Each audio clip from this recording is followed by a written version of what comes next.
Hello students. So today topic is a CSS syntax. Okay. This is a CSS syntax. CSS syntax, the style rule, style sheet rule. First use a selector, that is a CSS syntax part. Okay. Firstly you use a selector, then curly bracket, then write a property, colon sign, then write a value. For example, h1.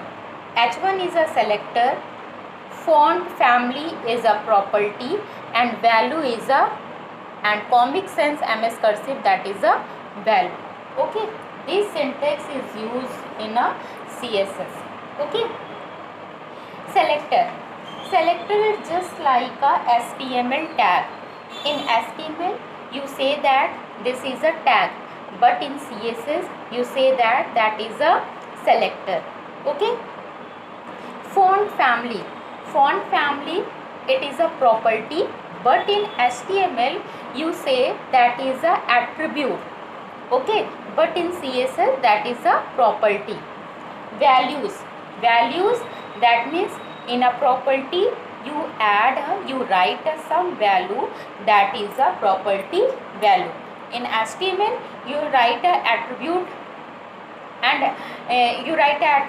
and write some properties या some values on it. So here CSS use a property, and in property you add some values. Okay, you can say that selector is an HTML tag to which a style will be applied. Okay, such as table, paragraph tag, body tag, जितने भी आपके HTML में आपने tag use किए as a tag use किए, वो सारे के सारे आपके CSS में क्या यूज़ होंगे, एज अ सेलेक्टर यूज़ होगा. और सेलेक्टर के बाद हम क्या लगाएंगे, curly bracket. Then write a property, that means property is a type of attribute of HTML tag. Okay, all the attribute of an HTML tag are converted into CSS property. जितने भी HTML tag हैं, जितने भी HTML attributes हैं HTML tag के, वो सारे CSS में क्या convert हो गए हैं, as a CSS properties. Okay, and in values are given to properties. For example, color property can have value yellow, red, green, and border can have 4 size border, 5 size border, and so on. That is the values of these attributes. Okay, so that is a CSS syntax of CSS. Okay, next one is and see this example, HTML, then you write a head, then write a title. Okay, ये तो आपने HTML की coding के time पर भी किया था. अब हम जब CSS करेंगे तो CSS में ध्यान रखिएगा कि हम हेड टैग के अंदर कौन सा टैग यूज़ करते हैं, स्टाइल टैग. ठीक है, आपका चैप्टर नंबर 3 में ये स्टाइल टैग था, लेकिन मैंने वहाँ पर नहीं बताया था. क्यों? क्योंकि वो CSS का पार्ट था. स्टाइल टैग यूज़ किया. आप स्टाइल टैग ने सिंटैक्स बताया था आपको, क्या यूज़ करेंगे, selector, then curly bracket, then property, or then write a value of this property. Okay, so here firstly you write a style tag, and this style tag, within a style tag you write a h2.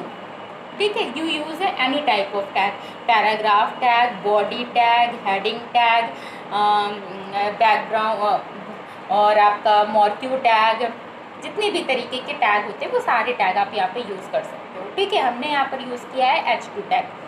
अब H2 tag use किया तो ये हमारा selector हो गया, that is a selector. Then you write a curly bracket. फिर आपने लिखा है फॉन्ट फैमिली. अब फॉन्ट फैमिली आपका क्या हो गया, प्रॉपर्टी हो गया.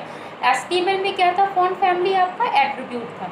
अब यहाँ पर फॉन्ट फैमिली प्रॉपर्टी है. अब इस प्रॉपर्टी के अंदर आपने उसकी वैल्यू दी है, मतलब फॉन्ट का जो देना है आपको, वो क्या देना है, जॉर्जिया और गैरामॉन्ट. ठीक है, ये इसकी फैमिली है. दैट मीन जैसे आप MS वर्ड में फॉन्ट वो चेंज करते थे ना, फॉन्ट फैमिली जाके Arial, black, Times New Roman, वही है यहाँ पर. ठीक है, फिर आपको नेक्स्ट प्रॉपर्टी भी देनी थी, तो आपने यूज़ किया फॉन्ट स्टाइल. फॉन्ट स्टाइल में आपने दे दिया इटैलिक. ओके, अगर और भी देना है तो और भी देंगे, हमने खाली एक सेलेक्टर यूज़ किया। देन स्टाइल टैग क्लोज कर दिया, और स्टाइल टैग क्लोज करने के बाद हेड टैग क्लोज करेंगे, क्योंकि स्टाइल टैग आपका कहाँ आएगा, within a head tag. Then write a body tag. अब आपने यहाँ पर बॉडी टैग में H1 हेडिंग टैग यूज़ किया और H2 हेडिंग टैग यूज़ किया। H2 में आपने ये फॉर्मेटिंग कर दी है, जबकि H1 में फॉर्मेटिंग नहीं करी है। अब H2 आप बॉडी के अंदर जब भी लिखोगे तो आपकी यही फॉर्मेटिंग हो जाएगी। तो H1 तो आपका सिंपल हेलो लिख कर आएगा, लेकिन स्टूडेंट जब आएगा उसकी फॉन्ट फैमिली जॉर्जिया गैरामॉन्ट हो जाएगी और स्टाइल क्या हो जाएगा, इटैलिक हो जाएगा। ठीक, यहाँ पर हमने क्या है, ये प्रॉपर्टी है और ये वैल्यू है, दो वैल्यू को यूज़ किया है जॉर्जिया और गैरामॉन्ट, तो इस वजह से यहाँ पर कॉमा साइन लगाया है। अब इसके बाद दूसरी प्रॉपर्टी को सेपरेट करने के लिए यहाँ पर सेमी कोलन का साइन लगाइए। अभी हम आगे देखते हैं कि कैसे यूज़ होता है। ओके, ठीक है, ये that is a example of style tag. Okay, next topic is different ways to specify style rules for HTML tags. तो उसमें फर्स्ट है आपका defining multiple style rules for a single tag और सेलेक्टर। दैट मीन्स आपको multiple style rules define करना है एक single tag या फिर एक सिंगल सेलेक्टर के लिए। ठीक है, तो यहाँ पर आप क्या कर रहे हो, एक सिंगल टैग है, एक सिंगल सेलेक्टर है। सिंगल टैग मतलब एक सिंगल सेलेक्टर। सेलेक्टर यहाँ पर क्या है, सिर्फ H2 का यूज़ कर रहे हो। ठीक है, अब H2 के अंदर आप क्या कर रहे हो, कई ढेर सारी प्रॉपर्टीज़ का यूज़ कर रहे हो। जैसे एक फॉन्ट फैमिली प्रॉपर्टीज़ का यूज़ किया, एक फॉन्ट स्टाइल प्रॉपर्टी का यूज़ किया, इसी तरीके से और भी चीज़ें यूज़ करनी है। तो एक साथ आप multiple style rule, multiple properties का यूज़ कर रहे हो। ठीक है, तो जब मल्टीपल प्रॉपर्टीज़ का यूज़ करते हैं तब हम क्या करते हैं, उन प्रॉपर्टी को सेपरेट करने के लिए हम सेमी कोलन का साइन लगाते हैं। ठीक है, ये है आपका सेमी कोलन का साइन, ये सेमी कोलन का साइन लगाओगे। देख लीजिए यहाँ पर ये सेलेक्टर है, सेलेक्टर के बाद हमने एक प्रॉपर्टी यूज़ करी फॉन्ट फैमिली। उस फॉन्ट फैमिली हम HTML में क्या करते थे, एट्रीब्यूट लिखने के बाद इज इक्वल टू लगाते हैं। यहाँ इज इक्वल टू नहीं लगेगा, कोलन का साइन लगा, कोलन लिखा, फिर उसके बाद वैल्यू लिखी जॉर्जिया गैरामॉन्ट। ठीक है, अब इसके बाद दो वैल्यू को सेपरेट करने के लिए हमने क्या लगाया, यहाँ पर कॉमा का साइन लगाया। ठीक है, अब यहाँ पर दो प्रॉपर्टी, दो वैल्यू सेपरेट होगी। अब इसके बाद आपको क्या करना है, यहीं पर दूसरी प्रॉपर्टी का भी यूज़ करना है। तो दूसरी प्रॉपर्टी हमारी ये प्रॉपर्टी 1 हो गई, ये प्रॉपर्टी 1 है आपकी।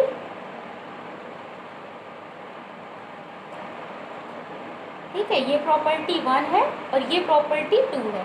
अब दूसरी प्रॉपर्टी का यूज़ कर रहे हो एक ही सेलेक्टर के अंदर, तो दूसरी प्रॉपर्टी लगाने से पहले पहली प्रॉपर्टी के बाद हम क्या लगा देंगे, सेमी कोलन का साइन लगा देंगे।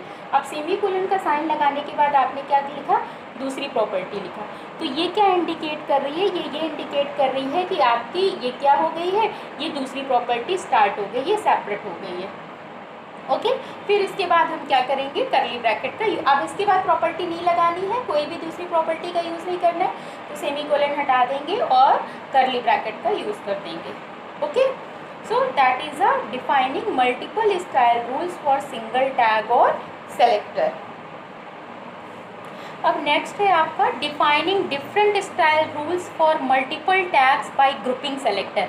दैट मीन्स आपको मल्टीपल सेलेक्टर पर, ग्रुपिंग सेलेक्टर पर, मतलब एक सेलेक्टर पे नहीं, मल्टीपल सेलेक्टर पे same style rule, same property लगानी है। जैसे आपने H1 में भी वही आपको फॉन्ट फैमिली देना है और स्टाइल देना है या कलर देना है, H2 में भी वही देना है, H3 में भी वही देना है। तब कैसे करेंगे, जब मल्टीपल सेलेक्टर का यूज़ करके देना है, या फिर जैसे हेडिंग टैग में भी देना है, बॉडी टैग में भी वही चीज़ देना है, पैराग्राफ में भी वही फॉर्मेटिंग करनी है। ठीक, तो जब हम मल्टीपल सेलेक्टर का सेम फॉर्मेटिंग करते हैं, सेम प्रॉपर्टीज़ यूज़ करते हैं, तब कैसे करेंगे, तब के लिए आप क्या यूज़ करोगे, जैसे यहाँ पर देखिए मैंने किया है, हमने एक सेलेक्टर लिया H1, फिर कॉमा साइन लगाया, फिर दूसरा सेलेक्टर लिया H2, फिर कॉमा साइन लगाया, और तीसरा सेलेक्टर लिया H3, और फिर करली ब्रैकेट लगा के आप ऐसी प्रॉपर्टी लिख सकते हो। तो यहाँ पर ग्रुपिंग सेलेक्टर के लिए सेलेक्टर को सेपरेट करने के लिए कौन सा साइन यूज़ हो रहा है, कॉमा साइन यूज़ हो रहा है,